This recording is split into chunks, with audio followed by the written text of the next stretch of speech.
സലിം മാലിക്ക് 11-5 ആവുന്നു. ഇനി ഏതു നിമിഷവും കേരളം കാത്തിരിക്കുന്ന ശിക്ഷാവിധിയിലേക്കാണ് അല്ലേ?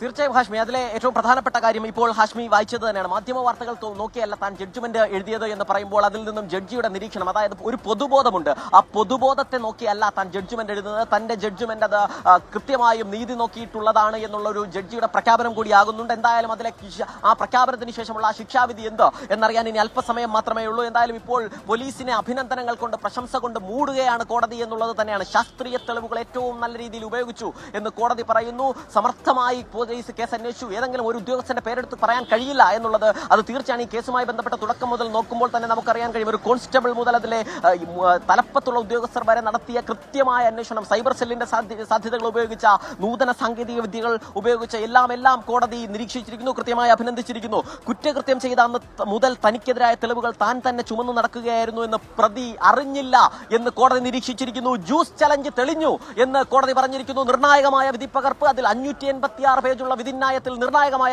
വിധിപ്പകർപ്പുകൾ ജ്യൂസ് ചലഞ്ച് നടത്തിയത് തെളിഞ്ഞു എന്നിപ്പോൾ കോടതി തന്നെ നിരീക്ഷിച്ചിരിക്കുന്നു. മാത്രമല്ല വളരെ നിർണായകമായ നിരീക്ഷണം, കുറ്റകൃത്യം നടത്തിയ അന്ന് മുതൽ താൻ ചുമന്ന തെളിവുകൾ അത് തനിക്കൊപ്പം ഉണ്ടായിരുന്നു എന്ന് ഗ്രീഷ്മ അറിഞ്ഞിരുന്നില്ല, പ്രതി അറിഞ്ഞിരുന്നില്ല എന്ന ഗ്രീഷ്മയ്ക്കെതിരെ പ്രതിക്കെതിരെ രൂക്ഷമായ വാദം ഉയർത്തുന്നു കോടതി എന്നുള്ളതാണ് ഇപ്പോൾ പറയുന്നത്. മാത്രമല്ല അതിൽ ഇനി എന്ത് വിധി എന്നുള്ളത് മാത്രമാണ് ഇനി അറിയാനാവുന്നത്. മാത്രമല്ല പക്ഷേ സമൂഹത്തിന് തന്നെ, പൊതുസമൂഹത്തിന് തന്നെ പാഠമാകാവുന്ന തരത്തിലുള്ള തുടർന്നൊരു പാഠപുസ്തകമാക്കാൻ കഴിയുന്ന വിധത്തിലുള്ള ഒരു ജഡ്ജ്മെന്റ് ആയിരിക്കാം ഈ 586 പേജിൽ ഉള്ളത് എന്നുള്ളത് തന്നെയാണ്. അതെന്തായാലും പുറത്തു വരുമ്പോൾ മാത്രമേ അതിനെക്കുറിച്ച് കൃത്യമായി അറിയാൻ കഴിയൂ. എന്തായാലും കോടതി ഇപ്പോൾ നിലവിൽ ഈ കേസുമായി ബന്ധപ്പെട്ട ഏറ്റവും പരമാവധി ശിക്ഷ തന്നെ പ്രതിക്ക് അന്വേഷണത്തിൽ സലീം കോടതി 100% കൺവിൻസ്ഡ് ആണെന്ന കാര്യം അക്കാര്യത്തിൽ തർക്കമില്ല. കോടതി പറയുകയാണ് അതിവിദഗ്ധമായി പോലീസ് ഈ കേസ് അന്വേഷിച്ചു. 586 പേരുള്ള വിധിന്യായം വായിക്കുകയാണ് കോടതി. അത് മൊത്തം വായിക്കുന്നില്ല, അതിൻ്റെ ഏതാനും പ്രസക്ത ഭാഗങ്ങൾ കൂടി വായിക്കുകയാണ് കോടതി. നൂതന സാങ്കേതിക വിദ്യകൾ ഉപയോഗിച്ചു, മാറിയ കാലത്തിനനുസരിച്ച് മാറിയ രീതികളിൽ അന്വേഷണം നടത്തി. ഇത് മാധ്യമ വാർത്തകൾ നോക്കിയല്ല താൻ ജഡ്ജ്മെന്റ് എഴുതിയത്. കുറ്റകൃത്യം ചെയ്ത അന്നു മുതൽ തനിക്കെതിരെ തെളിവുകൾ താൻ തന്നെ ചുമന്ന് നടക്കുകയായിരുന്നു, പ്രതി അറിഞ്ഞിരുന്നില്ല.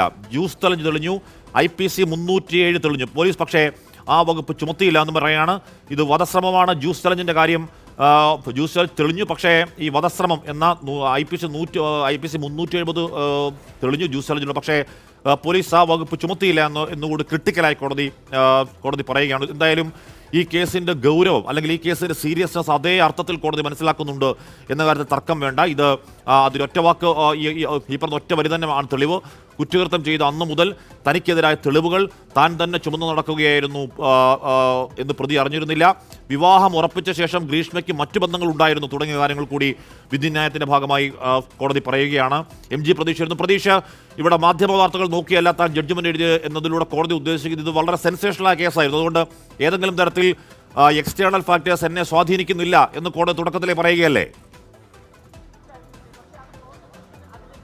ഹാഷ്മി, തീർച്ചയായും സമൂഹത്തിൽ മറ്റൊരു ഷാരോൺ ഇനി ഉണ്ടാകരുത് എന്നുള്ള ഒരു കാര്യം കൂടി തന്നെയാണ് ഈ വിധി പ്രസ്താവത്തിലൂടെ കോടതി പറയുന്നത് എന്നതാണ് നമുക്ക് ഈ നിരീക്ഷണത്തിൽ തന്നെ മനസ്സിലാക്കാൻ കഴിയുന്ന കാര്യം. കൃത്യമായി ഈ വിധി 586 പേജുള്ള ഈ വിധിന്യായത്തിൽ ഓരോ കാര്യങ്ങളും അത്തരത്തിൽ കോടതി അക്കമിട്ട് നിരത്തുകയാണ്. കാരണം ഈ പോലീസിന്റെ അന്വേഷണം, ഒപ്പം അതുമായി ബന്ധപ്പെട്ടുള്ള കോടതി നിരീക്ഷണങ്ങൾ, ഒപ്പം ഈ കേസിൽ ഗ്രീഷ്മയ്ക്ക് തിരിച്ചടിയായിട്ടുള്ള കാര്യങ്ങളെല്ലാം തന്നെ കൃത്യമായി ഈ വിധിന്യായത്തിൽ പറയുന്നുണ്ട്. കാരണം ഈ നേരത്തെ ഹാഷ്മി സൂചിപ്പിച്ചതുപോലെ തന്നെ IPC 307 ഈ തെളിഞ്ഞു, പക്ഷേ ആ വകുപ്പ് പോലീസ് ചുമത്തിയില്ല എന്നതാണ് പ്രധാനമായും പറയുന്നത്. അതാ ഈ ജ്യൂസ് ചലഞ്ചുമായി ബന്ധപ്പെട്ടുള്ള ഒരു കാര്യമായിരുന്നു. കാരണം ആദ്യഘട്ടത്തിൽ നേരത്തെയും സമാനമായ രീതിയിൽ ഷാരോണിനെ കൊലപ്പെടുത്താൻ ഗ്രീഷ്മ ശ്രമിച്ചിരുന്നു. പക്ഷേ അന്ന് ഈ ഷാരോണിന് ഗ്രീഷ്മ നൽകിയ ജ്യൂസ് ഷാരോൺ കുടിച്ചിരുന്നില്ല. അങ്ങനെയാണ് ആ ഒരു ശ്രമം പാളിയത്. പിന്നീട് വീട്ടിൽ വിളിച്ച് വീണ്ടും കഷായം നൽകി അത്തരത്തിലാണ് കൊലപ്പെടുത്തിയത്. അതുൾപ്പെടെ ഇപ്പോൾ കോടതി എടുത്ത് ചൂണ്ടിക്കാണിക്കുന്നുണ്ട്. ഒപ്പം ഈ ദൃക്സാക്ഷികൾ ഇല്ലാതിരുന്നിട്ട് പോലും അത്രയും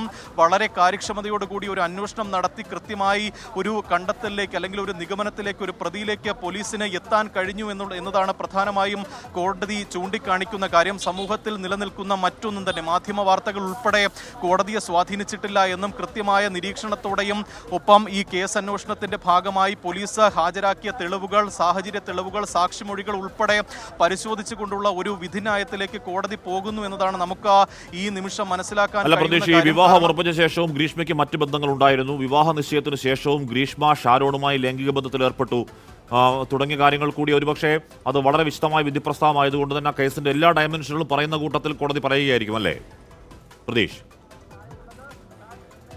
ഹാഷ്മി, തീർച്ചയായും. കാരണം ഈ വിധി പ്രസ്താവം ഒറ്റ വരിയിൽ കോടതി ഒതുക്കുകയല്ല, കൃത്യമായി ആ നിരീക്ഷണങ്ങൾ ഓരോന്നും തന്നെ കോടതി പറയുന്നുണ്ട്. കാരണം അതാ ഈ ഗ്രീഷ്മയുടെ ഒരു സ്വഭാവം ഉൾപ്പെടെ കോടതി ആ സമയത്ത് ചൂണ്ടിക്കാണിക്കുകയാണ്. കാരണം നേരത്തെ ഹാഷ്മി സൂചിപ്പിച്ചത് തന്നെയാണ്, വിവാഹം ഉറപ്പിച്ച ശേഷവും ഗ്രീഷ്മയ്ക്ക് മറ്റു ബന്ധങ്ങൾ ഉണ്ടായിരുന്നുവെന്ന് കൃത്യമായി പറയുന്നുണ്ട്. ഒപ്പം മറ്റൊരു പ്രധാനപ്പെട്ട കാര്യം, ബന്ധം അവസാനിപ്പിക്കാൻ തീരുമാനിച്ചാൽ വിഷം നൽകി കൊലപ്പെടുത്തുന്നത് സമൂഹത്തിന് തെറ്റായ സന്ദേശം നൽകുമെന്നതാണ്. കാരണം ഈ ബന്ധത്തിൽ നിന്ന് പിന്മാറിയില്ലെങ്കിൽ അതിനുള്ള മറുപടി കൊലപാതകമാണോ അല്ലെങ്കിൽ അയാളെ കൊലപ്പെടുത്തുകയാണോ എന്നത്